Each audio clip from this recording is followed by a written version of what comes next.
Wow, I'm actually really excited to be here. But you know, it's going to be interesting when you get a hacker up in front of a group of government employees before noon. So it should be fun. I couldn't change this word celebrity, but I like to consider myself an ethical hacker, a security researcher, but really just a technology connoisseur. I've been on media quite a bit before. I've been featured on Dr. Phil, Vice, Washington Post, to name a few, Global News. But now I'm a cybersecurity specialist at X10 Technologies. I focus mainly on our external engagements while also focusing on the dark web, which, as you can imagine, leads to never a dull moment. X10 Technologies, we're a leader in services around cloud, telephony, and network infrastructure. And of course, we wrap security or Hank around each of those vectors. But today I'm going to start talking about what I consider kind of a new era of cyber threats. And I know the dark web is nothing new, but when we compare that with AI, it becomes a whole new threat, a whole new risk. And just by starting to understand what the dark web is, or the origins, I realize for some people I'm probably preaching to the choir. But in the 1990s, researchers at the US Naval Research Lab invented an anonymized and encrypted network designed to protect basically sensitive communications for spies. This innovation laid the foundation for what we now recognize as the dark web. It uses onion links, which are numbers and letters, .onion, rather than kind of the standard domain names we recognize, like .com. Building on that early research, the Tor project was established in 2002, and by 2008, the Tor browser was launched. So this made it possible for everyone and their grandma, if she knew how, to get on the dark web and anonymously access these sites that formed that shady corner of the dark web. So while the dark web does have legitimate uses, think, I guess, media, journalists, maybe Edward Snowden, maybe the wrong crowd for that. But he used platforms like SecureDrop to leak sensitive information anonymously, and it also provides an environment because of this privacy where cyber criminals thrive. Finally, looking at the iceberg analogy on the right side of the screen, which many of us have probably seen before, the internet is kind of visualized as this iceberg, and the surface web, which we see at the top here, makes up about 3% of that whole picture. The remaining 97% is the deep web. So this is where medical databases, private information, lots of your phone applications can communicate over Tor, the onion relay. But a little shady corner of this, again, because of the privacy it allows, has formed called the dark web. That's where all the illegal activity takes place.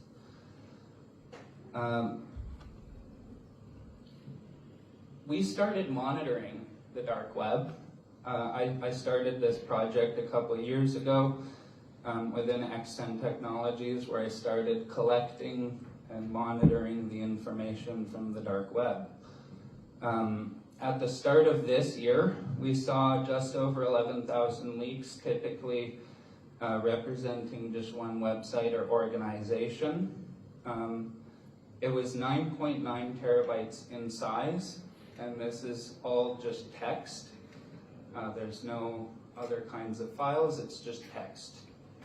So it could be like an SQL database or something, for example.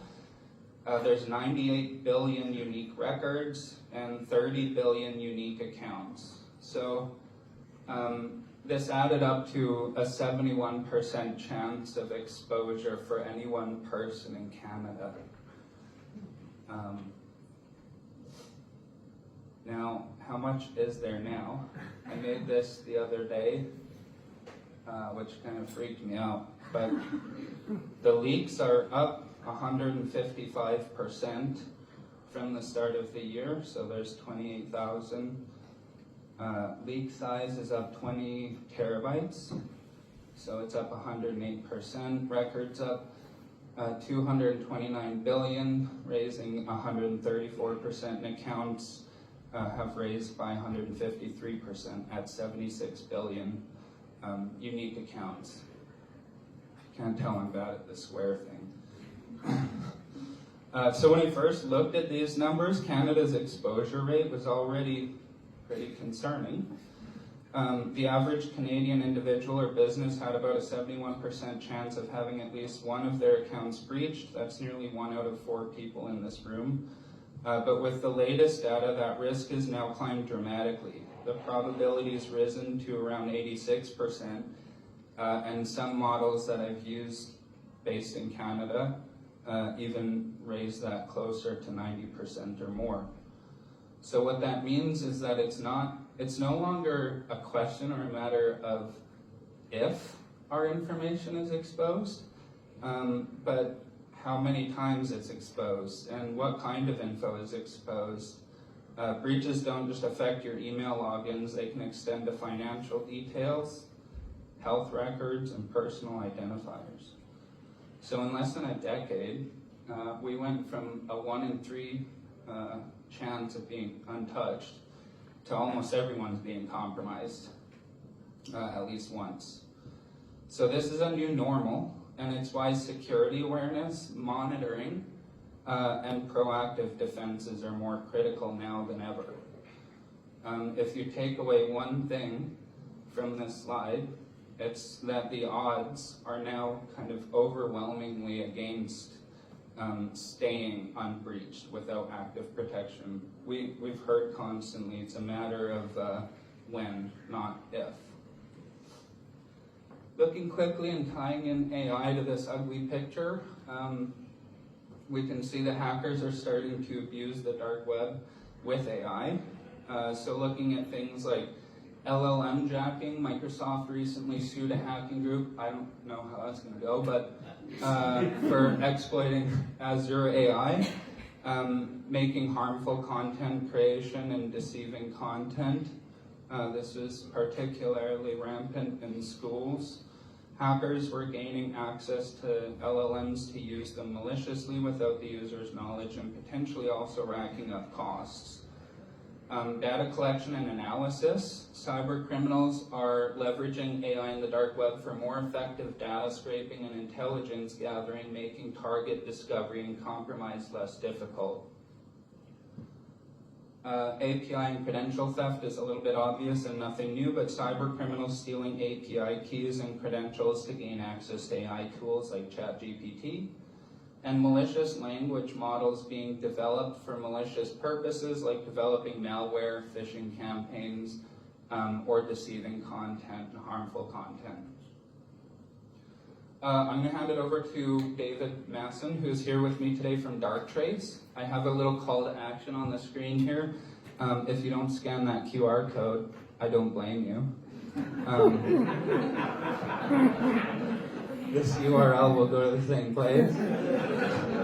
So if you take a photo of that, you can sign up. I offer free dark web scans. It takes 15 to 30 minutes. I have not had one scan yet where I didn't find something critical. And we give you a free report after with all of the findings, no strings attached. So thank you.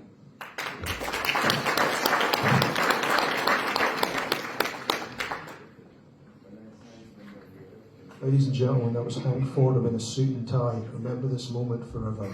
Okay. You're not going to see it again. Can everybody understand me? I don't have a Canadian accent, okay? Don't make me use my fake Canadian accent because it'll come across as condescending. All right, thanks.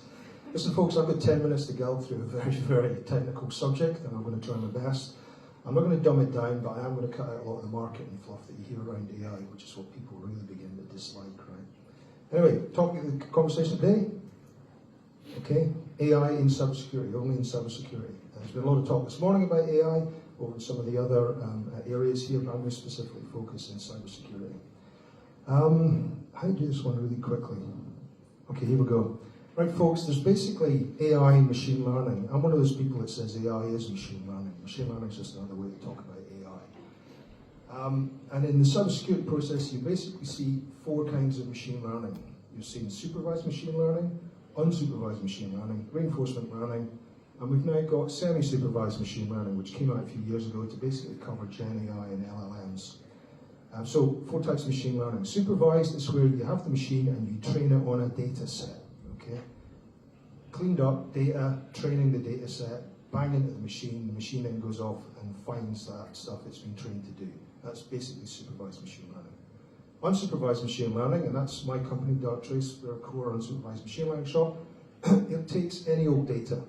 There's no training data set. You just point it at a data source and let it do its thing, and it sits there and it observes what it sees, and it learns things about the data it sees, often through pattern matching, clustering, recognizing things, understanding, building patterns, normal behavior patterns, that kind of stuff. That's unsupervised machine learning. In the cybersecurity world, about 95% of cybersecurity world is supervised machine learning. A very, very small part is unsupervised machine learning.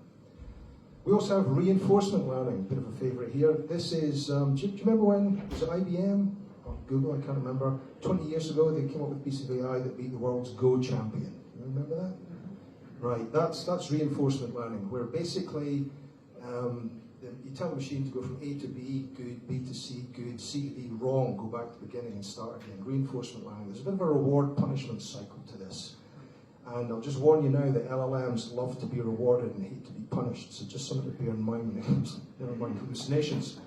My favourite one is it's also a bit like a decision tree. So, for example, you've got the question, do you want to be Scottish?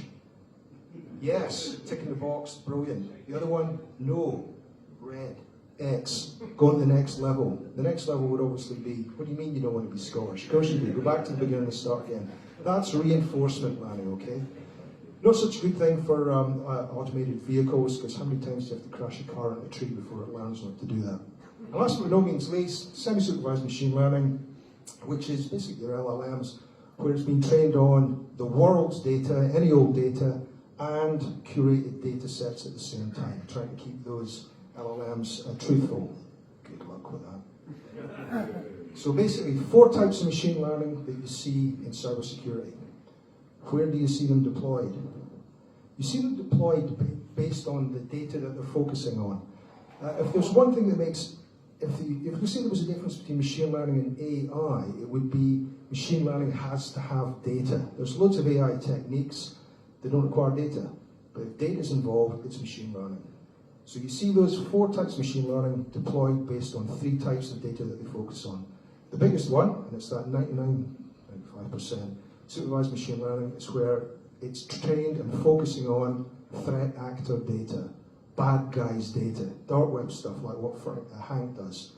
Actually, focus a lot on people like you, Hank. There you go. Focusing on bad guys data, understanding bad guys data and then looking for it on networks.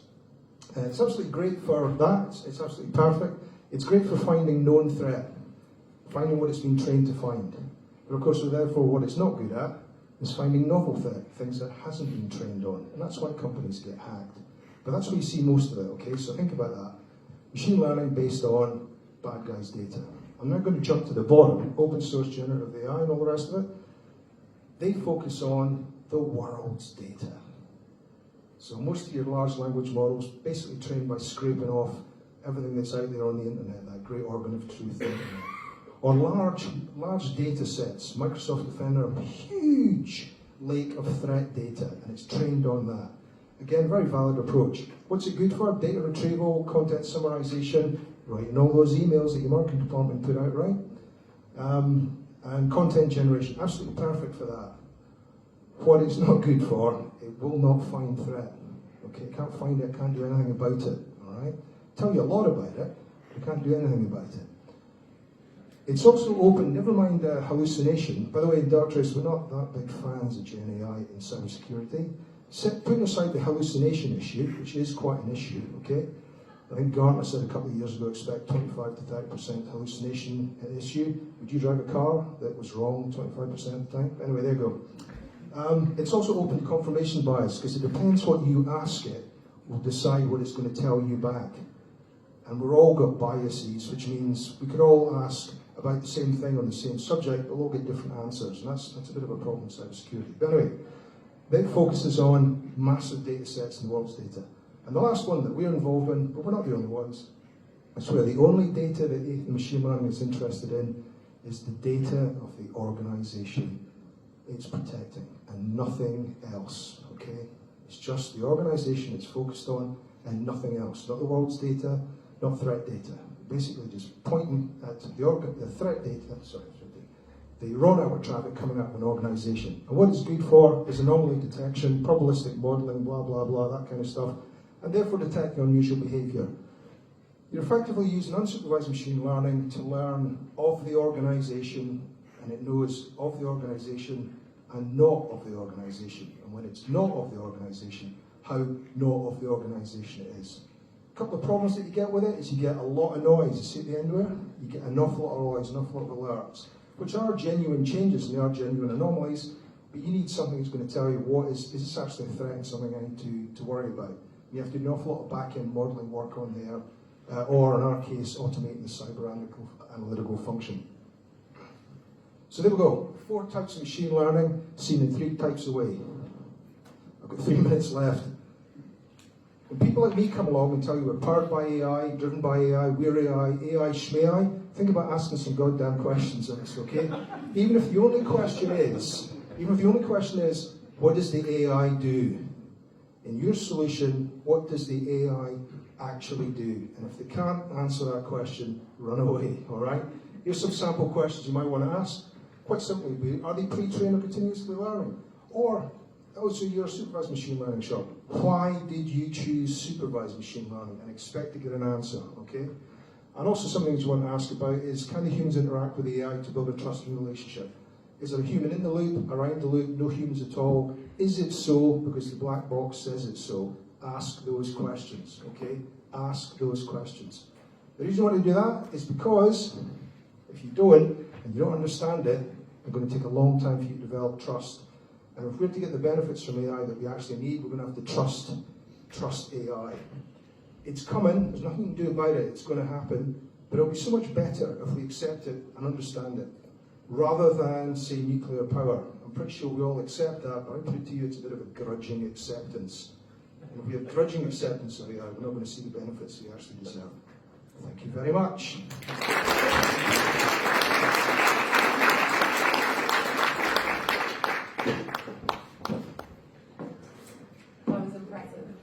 I don't know, is this working? Can you hear me on this one?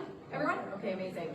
Thanks so much, David. That accent still stayed phenomenal, but to the end it was just that